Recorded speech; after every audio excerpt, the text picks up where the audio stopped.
Hi, I'm Carrie Hanks, the Director of the Spanish Fork Salem Area Chamber of Commerce, and today we're here at the City Office Building for SAC Lunch Lectures. Welcome. And to all of you viewing from home, welcome also. Today we have Dr. David Jones from Advanced Eye Care with us and his daughter, and they're going to talk to us a little bit about a project that they're involved in. So I'll turn the time over to Dr. Jones. Thank you. Thank you, Carrie. We appreciate the opportunity to be here today. I'm going to bring up my daughter with me right now. Come on up.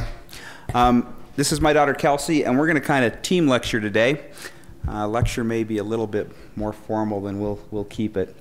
But we're going to talk about a group that we're involved with called Builders Without Borders of Utah. This is an organization here in Utah. It's a 501c3 that they have as their main mission to rebuild lives by rebuilding homes. What this group does is 3 to 4 times a year, they're now going 4 times a year, they go down to Mexico, Tijuana specifically, and build homes for people who need homes.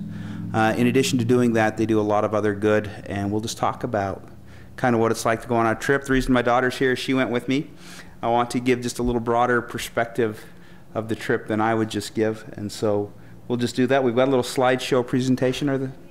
Everybody's going to be able to see that? Yeah. We've got a little slideshow presentation that we'll give and just kind of tell you about the trip, and then we'd love to entertain questions when you're done, and we'll talk a little bit more about it and what the experience has been like. Right. Okay? So, Kelsey, if you want to start with your PowerPoint here. Okay. All right. We just put together some of the pictures. You're going to have to talk in here. Here. What up here? Let's just move this up. That way we can operate right from here. Okay. We put. There we go. Okay. We put together a slideshow to kind of illustrate our trip, starting from the beginning and going to the end, so you guys can really see what we did. So I'll just get started with that. This was our group. This was actually a shot we took at the end of the trip, but that's all of us in our shirts. This is President Hernandez. President Hernandez. The way that Builders Without Borders works is they go through the state presidency. Yeah, they use the state presidents in the area down there to find the building needs within the area. And so while it's not a church organization, we do use the church church organization that's down there to help us find the needs. And so that's and they help both LDS and non-LDS. It's not strictly religious. Okay. This is crossing the border. We have to bring all our trailers and all the building supplies that we bring down through this crossing. This is one of the shots that we took outside of where we stayed, and this just kind of illustrates their living conditions down there. That's a pretty typical scene for villages down there. The houses aren't in any good condition. More shots of the group and unloading when we got there. This is the stake center that we stay in. They allow us to stay there while we're building the houses. Okay, this is Sunday. Yeah, I'm always impressed by these two guys. They can sleep through church in 2 languages. So this is impressive right here. Now, just a little. We had been traveling a whole bunch, and we were tired, but. This is a shot of the primary. We were there for the primary program, so that was fun. Some of the little kids. We were also able to sing for their sacrament meeting. We sang "I Love to See the Temple" in Spanish because of the temple that they're building there. How close were we to it? About 10 minutes from where the temple's being built is where this building's at. Another part of our service was we collected clothes for LDS missionaries and distributed them down there. Another shot. As you can see, the houses just stretch as far as you can see, those little shacks. Okay, now we're gonna start going into when we started building. So loading everything up, getting ready to go. This was our building site. It was for the Toledo family. What they do is they split everybody up into 3 separate groups, and they each go work on a house pretty much the whole week. So this was our building site. When we got there, they'd already poured the concrete. They hired someone down there to do that. So that was the starting point. And I think it's important to mention this family was in such great need because their home actually sat 4 feet below everything else around them in this neighborhood. Okay, so we've actually brought the ground up 4 feet, poured a new concrete slab. That's a big issue because most of these homes around here have pit toilets, and so when it rains, they would flood, and it wasn't very pleasant. And so we were able. They raised their home that was there, which wasn't much, didn't have doors or windows, no running water or anything else. Brought everything up 4 feet and have poured this concrete slab. So that's where we're starting. This is the planning group. The man in the gray fleece there in the middle, that is Brother Toledo. His name's Angel, and he's the father of this family. Started putting up walls that first day.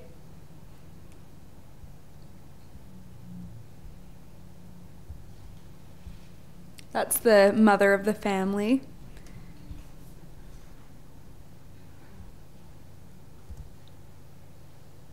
A video of them putting some walls up.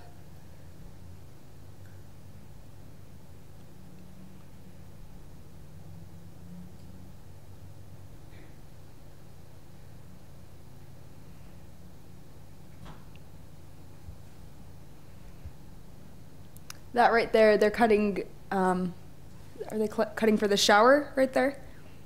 Or Yeah, that's actually the shower drain. okay. The pipes just run either on the outside of the house or just right below the ground. There's never freezes, so they don't have to worry about that. So we just ran the pipes like that.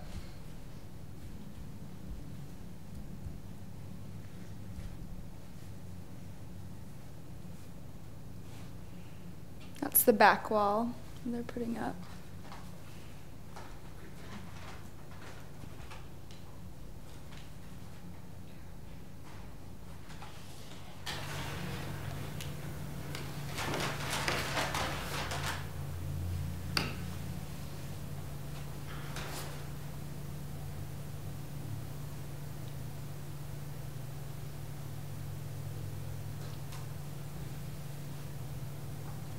Center wall. And I think that's the end of day 1. That's the end of day 1 right there. There's the family with their 2 little girls. Their names are Alondra is the older one and Estelle. Estelle is the younger one. Okay, day 2, they started putting up sheetrock and digging for sewer line. Also started doing insulation. And this is something that they really don't have much of down there. Closet space. It's just something really that they don't have. It's a huge luxury. So just a simple thing like that. Started putting on the roof and doors.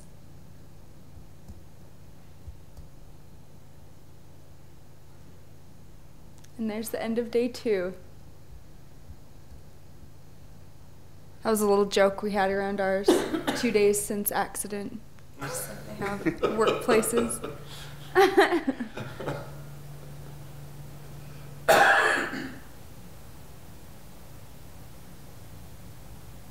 Started putting the electrical in. The really fun thing about these trips is that everybody really gets to get a hand at doing something like this. I wired this house, and sheetrock, helped insulate, just got to help with everything. It's really cool. You don't have to have a lot of experience to do it. There's people there to help you, and it's a cool thing. All right, something else that we did while we were down there is 2 of the nights after we got done building, we'd go back to the stake center and do other humanitarian projects. So here's some pictures of those. That's my dad doing eye exams. They kind of recruited him specifically for that, to go down and help with some eye problems. They taught how to check blood pressure and do quilting. Which was Kelsey's, that was Yes. Kelsey's project. Quilting and piecing quilts specifically was my project. That's my mom in the green. She helped teach how to cut hair. Something they try and teach while they're down there is self-sufficiency. And so what they do is they bring down hair cutting kits and teach them how to cut hair so that they can cut hair not only in their family but do it as a business as well. And so it gives them a source of income. Taught computer skills and did some arts and crafts for the kids. That was our little friends down there. We, I don't know if we mentioned this before, but the week we spent down there was Thanksgiving, the week of Thanksgiving. And that was a really cool experience to spend Thanksgiving in a new way. So we started the day off by building and really watching the house come together. It really just started looking like a home on the inside. And started getting the roof on. And started getting ready for stucco. I got to help with that too, which was really cool. A lot of the people that did stucco were the kids that were my age. So this right here, you see the girl in the red is my other daughter. She's 15, and she spent 2 days on a stucco crew. Did a great job, and so it's wonderful to see your kids get in and work hard. It's an amazing thing, and they did a wonderful job here.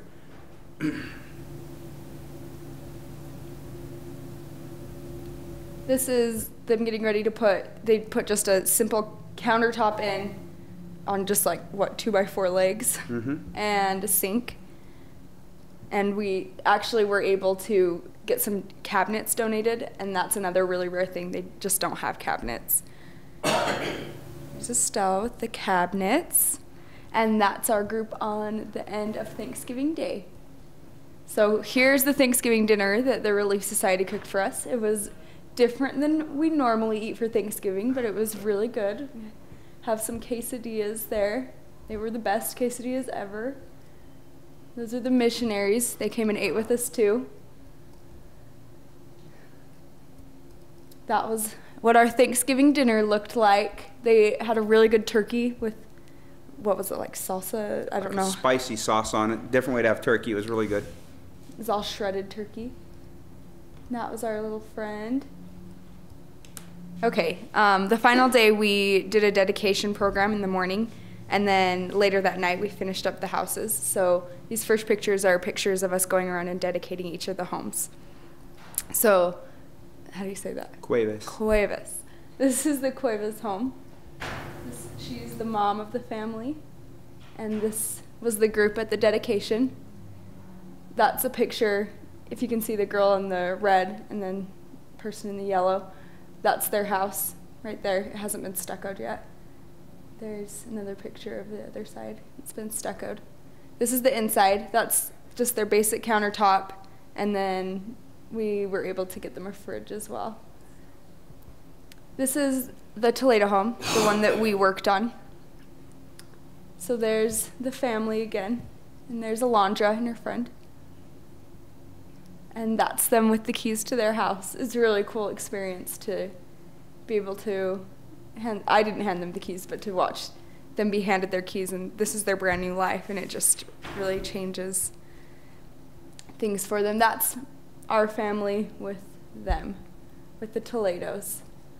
And we got them a flower because she didn't have anything pretty to look at outside her kitchen window, so we thought that would be nice. This is the Soul home. This is the Souls. Their house burned down during General Conference.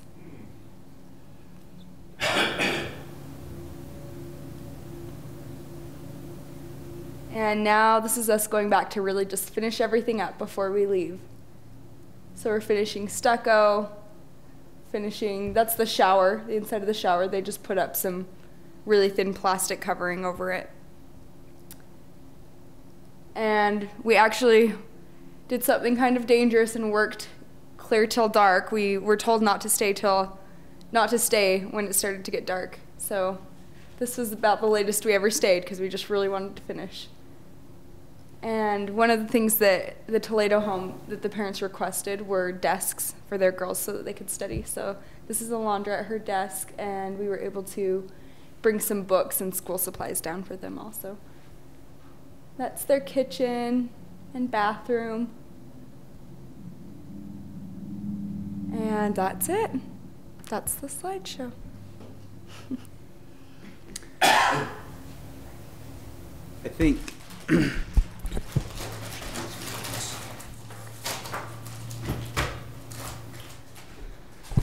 if my 15-year-old daughter was here, you could ask her about this trip, and this is the way they want to spend family vacations now. It's hard to express the experience you have down there. Going in and seeing these wonderful people who don't have a lot, but they're happy. And they're so grateful for everything they have. And when you give them just a little bit, when we finish these homes, finish is a very loose word. There's no plaster on the walls, there's no paint. The insulation's bare in the ceiling. And they will just cry and thank you and say they couldn't imagine ever having something so beautiful.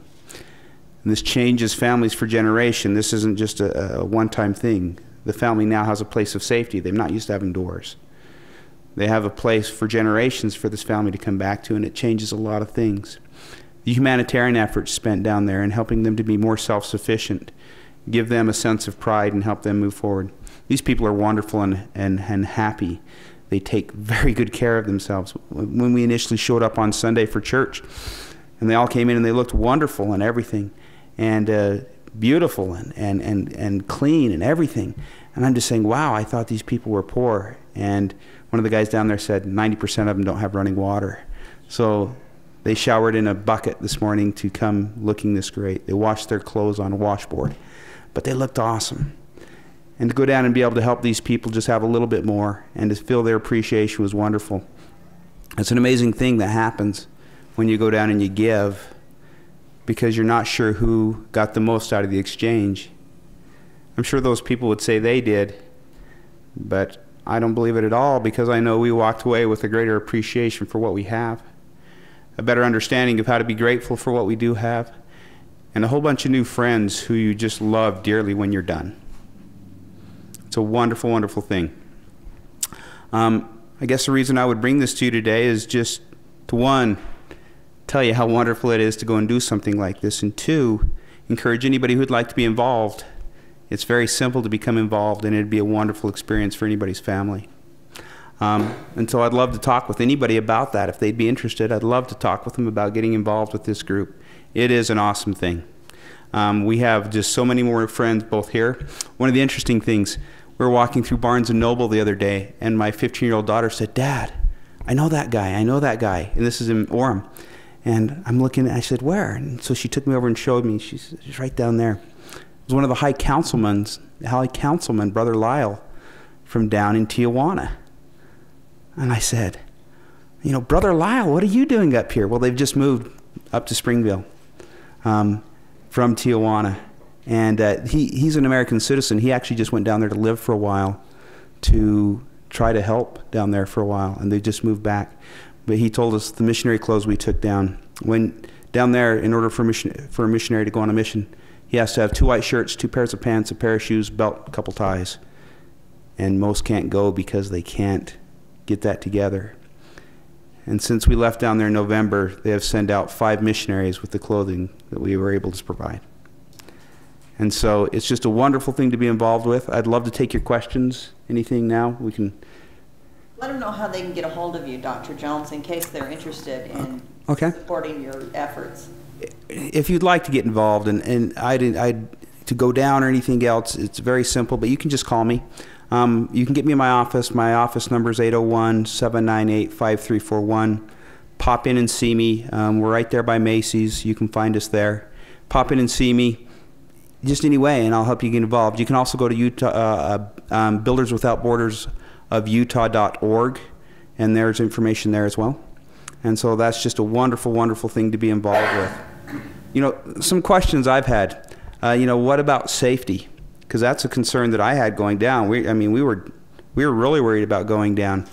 I don't know. I think that's a decision everybody has to make for themselves. I can tell you, we in no way ever felt threatened or anything while we were down there. I was actually handcuffed by the Border Patrol coming back across. My passport had been flagged. And so, yeah, I ended up in a jail cell on the American side, but not on that side, and that all got worked out very simply as well. But we never felt threatened. When it comes time to go down again, we'll make that decision again, but they have never had a problem. When I talk to the people down there, they'll tell me, I said, you feel safe down here? And they always just say, as long as you're not involved with the wrong people, you're safe. And that's been the experience of the group thus far. Wonderful, wonderful experience. Any other questions? Comment first. I think it's marvelous what you, Dr. Jones, and your daughter Kelsey, and the others, your wife, and you know, involved in this this program. But I'm curious, what happens in the communities where they see you coming together, this body of people, building somebody a home? There's got to be a lot of talk that goes on in the communities, and has a synergy been established that has benefited the program with the way people view the Americans coming into the neighborhoods, that type of thing? Want to address any of that, or? Well, the one thing I remember is we would have people come to the sites every day and ask, "Can I have a house? Like, will you build me a house?" That was one thing I remember, and I think for the even though Tijuana is a big city, it's kind of like they're in little communities, and I think us being there kind of helped each community individually, because when we were there, we would purchase all local, those types of things, and I think even though that's kind of a little impact, I think that helped where it did there. By the end of the week, we had school would get out, and we'd end up with a bunch of, 8, 10, 12-year-old boys just wanting there to help us. They just show up on site and say, "Hey, what can we do?" And so we were putting those kind of boys to work. We did have one guy, he popped in and said, "Hey, I want to hire you guys." And we're going, "Hey, we're not for hire." He goes, "No, I've never seen anything built this quick, so I want to hire you." And we said, "Well, we're not for hire." And so I think there is a positive effect like that. And I would hope it would be a positive effect on the relationship. The reason this isn't our first trip, this is our third trip as a family. Not with this group. This is our first trip with this group. But the reason we started doing these trips was because of the effect it had on our kids. When we're able to take them down and show them a couple things, not just gratitude for what they have here and appreciation for what they have here, but a realization that people are people wherever you go. And that these are our friends, and that they may not have as much as us, but they're living and doing the best they can, and that's okay. And it's just been a wonderful and expanding experience for my kids, and that's the reason we keep going back. And they will tell, every time we come back, my kids will say, "Hey, this is all we want to do for vacation now. Let's go down and do it." And we've been into rural Mexico, we've been into Tijuana, and so it's just a wonderful expanding thing like that for my kids, and that's why we keep doing it. While we were there the last night, we had a gentleman stand up and just thank us for giving these people down there, his friends as he termed it, something that they could have never had without us. And it was an amazing thing, because him calling me a friend, and then he said, "Now I can truly say you're my friends." And him calling me his friend when I'm watching him deal with the challenges that he is dealing with, and being so resourceful. And he is tough, and he's living a life that in some ways is much tougher than what I'm living, and he honors me by calling me his friend. Well, that was the biggest thanks I could ever have. To have him as a friend now, that's an honor. And so I hope it builds that kind of a relationship between and helps cross-culturally like that. So yeah, I think it does build a little bit of that. Any other questions? Well, we appreciate the time then, Carrie. And if anybody has any questions, please talk to me. We'd love to get anybody involved. Thank you, Doctor. Thank you, Dr. Jones and Kelsey, for this great presentation. This is a fascinating look at what these individuals do when the rest of us are sitting there eating our Thanksgiving dinner and stuffing ourselves. They're actually down in Mexico making a difference, and to me that's an awesome thing that they do. And so I commend you, Dr. Jones, and your family and all of the people that you work with doing this, because it's a fabulous thing. Thank you.